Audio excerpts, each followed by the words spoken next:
Para masigurong may sapat na supply ng mga sibuyas hanggang sa Kapaskuhan at Bagong Taon, nag-i-import na ang Agriculture Department ng mga pulang sibuyas upang hindi na tumaas ang presyo nito. Alamin natin yan sa sentro ng balita ni Vel Custodio live.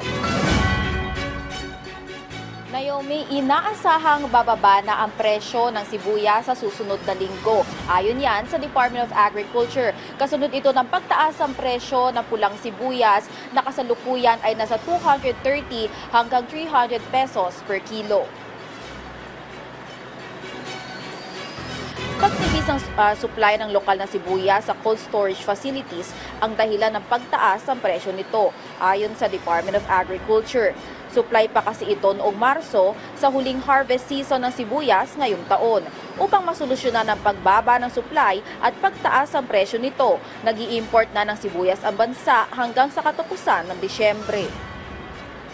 120 to 150 dapat yung presyo ng sibuyas. Pero ngayon talaga, nag-utos na naman secretary na magparating. So, ina-expect natin siguro next week, magsisimula na bumaba yung presyo ng sibuyas. Pag nagdatingan yung karamihan ng mga imported red onions.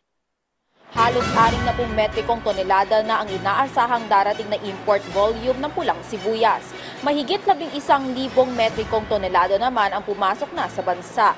Habang 23,500 metric tons na ang pumasok na white onion sa bansa mula sa inaasahang 37,800 metric tons sa volume ng white onions. Tiniyak naman ng DA na hindi nasisipa pa ang presyo ng sibuyas ang hanggang 700 pesos kada kilo, hindi kagaya sa nangyari noong nakaraang taon dahil may mga pumapasok ng imported na sibuyas sa bansa.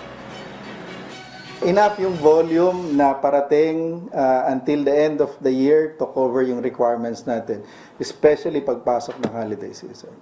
So, yung presyo na nakikita natin ngayon, unti-unti natin makikita yan na bababa to sa level na between 120 hanggang 150 pesos.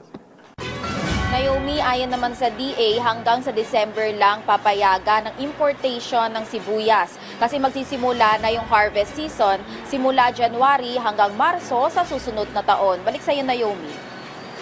Maraming salamat, Vel Custodio.